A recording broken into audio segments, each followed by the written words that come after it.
irau thlatal then som ni na ziak tu zo nam te fakomate thian ho le nansi te thian dun chu malso mate chula thaira vel en tura kaltum chuan anin nga khom lai laya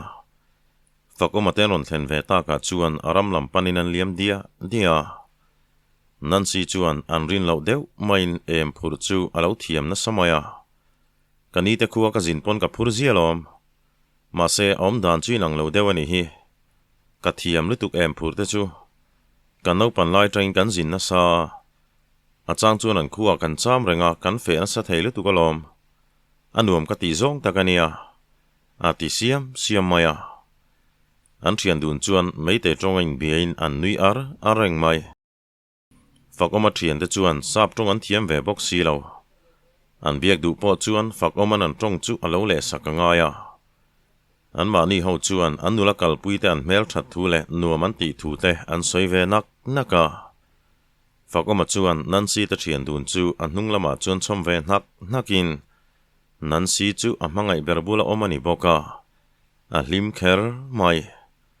hlim takati ti siamin a kha tokin fakoma chu aron nui le se thina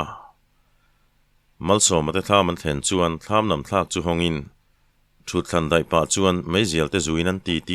naka nansi le bimo chu nam thlaka chuan thuin an ke chuan thlak thla nuam ti takati ti bor pain an ken then lau mai fakom heng che chuan nansi chuan tol sata fakom ente amoi zia hi tin an piat lang in kho zui mai chu kokin vào chung ram ar kuang al ri te chu ngai nom ti tak chuan an ngai thla khopui ri lui ai chuan he tiang mun hi nuam ka ti engkim mai hi siam tu siam angin an oma hoinal ma piang mai hi amoi na mu nom ke chu nuam ka ti zong takani ho po ka chak to mi lo kabula nang yom bok sia ti pa chuan fak oma chuan melkal rala fakoma chuan a thian te min mei veng deuh tak chung chuan an kuwa zawa kabulai om hi chuan khoi mun mai po hi nuam ka ti vek mai ni lo ti ve supin tluang te chuan khoi nge thaira vel chu vai don angum hiang kan thut mon lu tuk chuan kan hot lai lu tuk ange kan nga ma le vauli te a khuan chak ai te kan khordon nia khulai lui khu chak ai tam te mai ni o an ti chuan lungrual takin an in zui chuak ta nansi le bimo chuan thlai ran an mu chu phur zet chuan an tong noka ane ma chuan vom lut molin thazuala chu an bula va phein anui suka zaizur pa deuh hian mizo tong chuan an bia an rive nok mai nansi te po chuan an lo hlim pui phiana an be sei ai dai chuan thlai ra chu lo latama thlai na lak tur po lo om ve phawin bam hun lama tluang te kal chuan hei dol po thangang mai karon pu chho hek don ani o aron tilang langa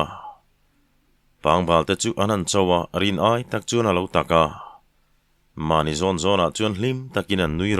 roi reng mai nansi te pon hlimin an nui ar renga nansi chuan fakom lo nei na hlui ti sia tinge tian en kol mi lawan da hei thaila la tam sia kan lak vek phe chuan a tam tur zia hi tian zo chuan fakoma chuan thingtlang lo nei dan te an lo tho dan zong te chuan hril fein nansi chuan mit ko san ak chung hian a lo ngai tha fakoma na soi zo chuan lungoi mel zetan nui se pa hian ke chu wangwat om lai chuan ka kal du mi lo ni o a han ti sapa chofa kuna meu chuan an thlai lak chu thlam chuata chuan an chung vum thur to mai chafun ten bar zo hnu chuan tluang te chuan chakai kan chu khor mai don em ni hei kan thlai lak sa te hi kan nula te hian lo thlir se fakoma hian lo howanga midangin chakai zu an tengu an ti chuan fakoma chuan an thu soi chu nansi han thril chhongin kan kal ve du lom chakai man na po kan lakal lo an lo ti ve le tlat maya fakoma chuan thian te chuan thrilin malso ma chuan ani chuan ke man chom he chu ka lo thlir mai nge in kal chu in keima point kalo zo vek manang tin fak o mate chu vào lam pan chuan an liam thale ta dia nan si chu lim zeta ti borin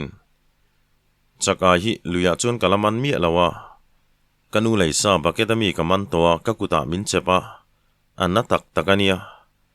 kalanau pangdeu boxia ka trap na sa tesin ka thing tha thei boxi lo kapana bo puiron se kea kakut nat zia mai chu tinan nui ara luyan theng chu adai nom thu ten soinak nakin nansi ta thian dun chu ai ipan ken tira mi pa ho chon lung chun phokin manzeu ma se ti tham vakero chun man lo lui koin vet chole chu ngo chu na khu ne ta deu boka a thim deu tarai mai bo ruok po vot var boka July lunganan phole chuan chak ai lo tam ta viau mai Nancy ta pan hi po chuan khek roi chung chuan an lo man pui ve a nga vok lo om fu phei chuan Nancy le bimo churon tlan vatin man chu anin chu ve na samaya chu tiang huna lakal ngai lo ta na chuan nuwa man ti hle mai an ai ip churi deuh ta ka chuan fak omale tluang te chuan an kenga engemaw chen an zo le hnu chuan fak oma chuan ngoi teu kan tlai lu tukang mei cha hruai kan ni ba ka ram le luyan lakal ngai si lawa an chaw lu tukang aron ti chuan bidang te po chuan aningot te take a tin tham lam pan tur chuan an le thale ta an sanghaman chu nanga thil khomin Nancy le bimo chuan hlimzet hian an khaya an tong le sap tong in pol nok chuan in biain thlaman thleng chu an ri chel chul mai Nancy chuan an kalna vel te chu an thlir let wanga fakom ni danga kal lenguo anuam mai sangha pokan man treu don nia tin ala phur mel khop mai fakom polo bungat ngatin nia nang berini ti miau te chuan kan kal leng chu tia lo nui suk chuan Nancy chuan lo mel aralin nang ma lom thu ber alo ti ve sapa an chom he hon tur mal so man alo thian fai vek mai chu anin thlashung hun ho viau mai hanin khung fel molin kholam panin muang marin an chuak ta thama fak oma chuan khoi tuna chuan kan lo phuringa kholu don in phur le don nia konga thuina samai sia in kal ngai lo nen in chawlu tukang ati tak lata chuan Nancy ta phur chu thazuala nen chuan an choka muang mar chuan in chom chole bekin kalpa malso masava per thak te chu Nancy le bimoi chuan hlim deuh hian ken an in chuwa fakoma po hlim ve hle mai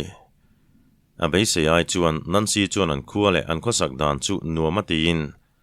engma soisela nei lem lo chu a hlim na pakhat po nia khuan lu don chuan an thu thlan dain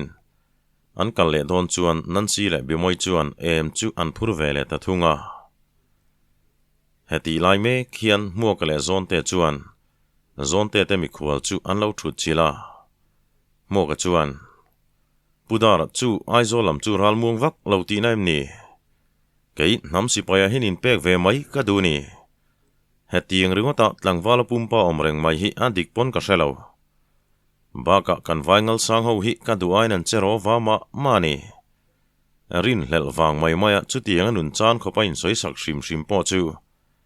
an ti lu shat ve bokani nam si paya kal hi ka du na rei towa ma se pasiaman injir chuak phot ula chu chuan lu khong nei dai zo ka nga ti wangin ka kal lo khania vai ho chen na kan ria thi chuan ka thin hi to deu up mai thin an ti ngal chuan pudara chuan khu kharin nia ka fa pa po hi tu na kal ve me ka kan hnung deuh khan sik sera vei wangin aru kinaron ho lea kan kompondar hi fela ani rem ruat nain mualdung sei thlama kan zu buai pui thina a thian te pahnin an om pui ta boka nimin pia khan East Pakistan lama an liam le ta ni kha rilu chuan ngai tu thin khop mai amai ro chu kan ram ta na ke pen an ni miau mai sia an dan ngot thuam hek lo le puitling an ni ve to an du thlan na ni miau maya han ti balin mani po khan tuiria leya khuan lunglei lam kaltur motoran dap na nam si pai panin manani ome han soi hi chuan wanglai ngai om thin ani tuna zong heti mai hi kan ni to sia tina mai ziel chuan paktal tala zon te chuan athana thlak thin khop mai kan vai che ho la hi an huang tawin an du dan hin an che ni ber maya kan si pailam hi engen in buat sai zel dan la kan hre mai si lo thalai la thi lo oma kan dinga mei chia la nun khonu min an nung hek lo nu naw la trap le room reng in hun an chiar ani bera kan vai ho chet na piang mai hi alung ngai thla kan ni hi alo ti bau chuan pudara chuan niang chu mole an kalna tur len che dan tur kan hrelok box si lo ai zo lampo zanlama chuan tu ma chuan phal hlei nem sipai hin veiri khup rang maya chu bak chu thom thria tur awang khop mai an ti ban le chara an kom thlang pa churon lut vein ekhai kha invati ti mu om ve zonte ai nge moinan soi chu le nupui nei lamten soi nge ni khatiang tak mai mu ka inan thut khom chu aron ti bor chuan chulam ni lo ve hei pudara hian aizo lama vai si pai che dana soya kan lo ngai thani ber hi tiro lo thu vero tin zon te chu na lo chona punhaya po chu an bula chon ron thu ve satin pudara chu an thlek he hoa kan khuwa te hi aron kayang tinia ka hlau ni vai si pai ho kho kai na renga tra le room na thleng ani hot mai sia hetiang em an nun rong mai hi chu wanglai min tingai thin te zong ani hi chua chapa kok tu la hi an lo om ve zel mai sia kan nom sak du lu ta kan nampo kan shalani ber hi mo mi hurpo nom pha nok toen ti kha antibal bala heti hun lai hi chuan tun lai anga ks kan ti te khol gal kan tiang te hi asap tongin an lam ve ngai lem lova mi hur anti tong mai ni kan nun zong min ti chiat sa zo to ni ber hi tinan thohal hala pudara po chuan nia apoite zong ani hi kan si pai te la hen min hum zo chi box si lo hetiang hen eng chen tak in norang mo alaya mi pui kan oma mautam kan room na ai ma khan arab thla zok don chu ni hi kanu te khuwa phei chu an tur na sa to te mai nia mualan khal khoma biak ina le sikula asangin mei chiale mi pan khung khoma an mei chedu dun pot chuak mai ni ome mizo si pai cholo pe tu te chung ko phei chu an dim lo te sin an pa ber phei chu an soi sak na tu lovina thia anu puile fanu te chu saruakin kholai an phur beta nu ber phei chuan min that ve nga lo mai ra u ti na nge na ma se mi pui ti thainan mangin an ti re theilu tu kan tia nu naw chungan che dan mol mai hian rilru kap thin keini la han ramu ve turin kan kumalo tam ve to dewa hetia tap me kilpa ngai dan lo soi mai hi kan thei tok chu ni hi na thok theilovin nin dang chara ramlama chua te hi anan phal lo thul an phal chuna la uluk takin min lip sea chofun lian deuh po mei chetan chuan ken ngamani lo arin hel pha nan an manga an dop zek zel maya an chunga thleng hi adu om lo te mai nia kan si pai te hian an ka prem vek to se thatur an ti char chuan punhai po chuan kan tlangwal tam tak East Pakistan laman liam to aron chua chole huna zet zong vai si pai ho chuan an chak lo teng chu alo ti ve bala pudara chuan a meizial chuan lakain an khu khara na la chu an tho lei thei box si lo mei thai le chung ko ka sakhar sa tam tagan oma chung te tan chuan ei tur ngai tu har sa zuala mi hurpo an tam pha ta ni hi kan lei puile lo lam la aro sanang maina hnim bum maya azuwa tenen kanin chu ni pera eng kan thar mel box si lo nun phung hi chu ati khai lakna sa dewani kan u naw then khat barmalama tlan chon om nual boka an ni hi an van nei zalel o masin le an ti le chapa mua ka chuan barmalama chung te nei chu an van nei phian don takani chu ke chu vai sipai kap tura kal hi atira tangkhan karil ruwa oma kalakal don khopani lekha thiam wangin kan silai kan at pha don a zengla ni lo engtin nge is Pakistan lam kaldan hi kangai tu ve don ni ka thrui le thi sen zam te hi an tangmar tung rengmain ka sia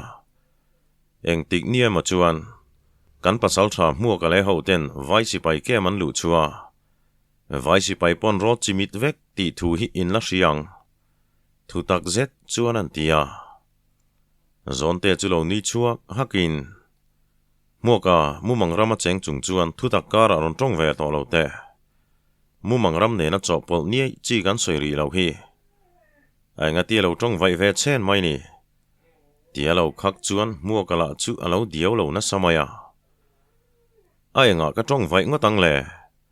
kumpuiling le tin rilu phim takin ka ngai tu to mumang rama tanga thir tu zok chu iron tong vai ni areng mai ni hi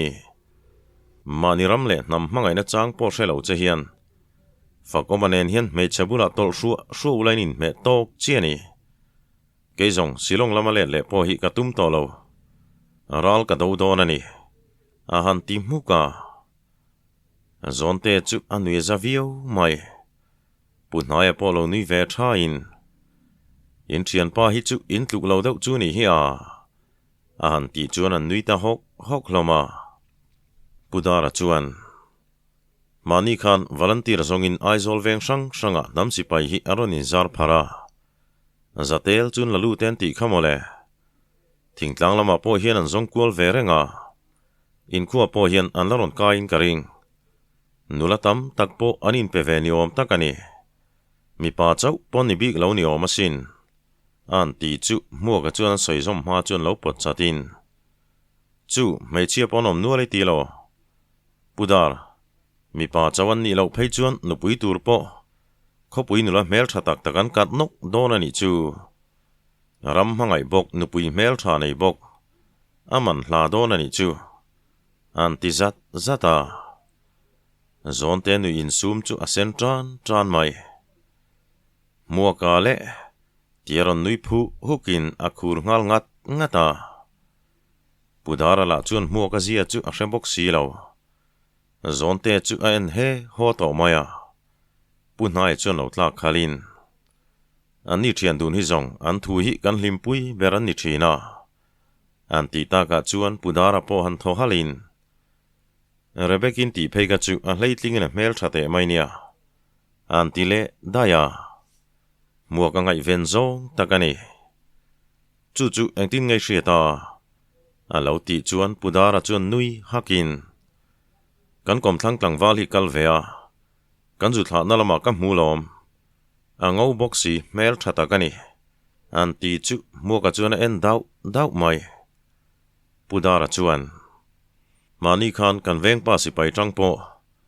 ron tlan bawin nam si pai alu daya kan mi le sa te heti tak maya vai enga ma kan ngai lo tenan ngai sa hi kalai na tani helai kan pu te kan huat sa to ma na kalaya kan rambuena wanga an che dan min soi khum fo mai le ngal chu wang chuan an ma ni ka le thi karam le nam chan na na ngai ni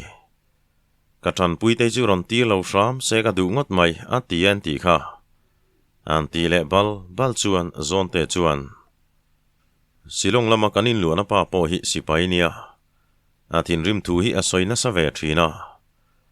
ma se kan ho tu te thu om kan ni box sia ngai tua thui du khop mai ati thina sin alo ti ve zau chuan punhai chuan nia wanglai ngai omani hetiang em moya kan than thum ta hi chu awan poitak tin meizial chu chunglam melral chung chuan an paktal tala pudara chuan kan hnung deuh khan kan ham sipai ten chimlam sipai ke man la ni ome chu chuan vai ho ti thin rim em moya asiruk lain tuna hian mizoram lamaron pan me ken tia aizo lampo kan him chuang lo veng mor deuh le an rin hlel zual deuh te chu an dap mop zel maya lungina khung lan tam to hetiang renga kan omani chuan ha tha khopang thingtlang lam phei chu an khongai thla le zuala kan chung te ho po chi se eng ilo lamin aron zin zur zut reng to mai kan kom thlang lo ka tlang walan dop zan phei ka chuan an thom hre pha chu tu ma kan mu thei lo ani zan laya patling na tur tre rong ri le in hlap pop ri nen bungbel tari ur te mei che thlapang aw rong te nen mut tu ya har khop mai ani thum tu ka a hliam tu lawina chat thatarenga khua thim dek to hi chuan kholai hi are hian are tlok mai ni eng tiare nge mo hetiang reng kanom don le an ti le bal chuan punhai chuan East Pakistan lama hian kan nam sipai te training tu le silai la turin an liam treven tia aron ho chho thoi se ka tingot mai kan vai sipai ho hi bakle ngin han tlan chia se kan nui chak tonia mizo tlang wal thin rim ron erlet chu an ngam don lo na samaya aron dar vek to se ka tinia na lo ti ve mol lai chuan mua ka chuan ekhai zonte kan thang en tur kan theing hil dai maya tite in siam teang pudar zanlama kanin kom le donia hei thang en tur kan neya varung maltla thau deuh karon hon sakang che han ti hlua in zonte chuan in siam thana ngai hleine tikhan chempui keng la tong mai lo ti zawin mua ka chuan an kong ka biang chung lama an chem tun chu la in anin zui chuak ta hnak naka an chak ai khor kuala talangin an hot lai phian mai mua ka chuan thlayang no ngal mai chun thlek wangin zanin chu bimoi ka zem thu thei to e mang chumo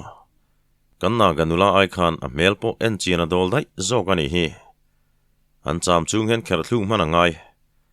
han len la hian in leng ho la hian ka tong min lo le sak ve te hin lo tia kan ning te mai nia duang pon kan in kom han hleinem le ama hi chon min holem lo ti po ka hre thiama min mel dan atang hian ka hre thiam tlatani an ti su pa chuan tiro kan tlai tonia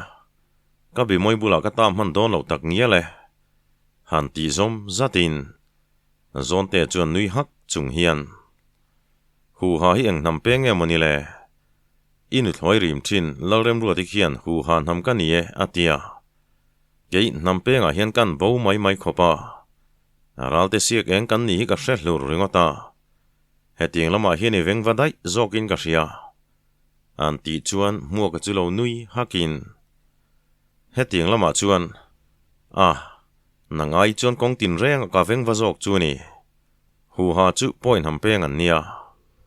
kama tai khi chu anui te hi moi se sin ma se apasal ne nanin hruai le dai tolom chu wang chuan ania ka biak pe to lo ni kan nei ve tum sanganga atlan rengang ti ka hlau dewa an ti bal chuan zonte chuan ani mo val to lo em pa ngai zong lai nei thei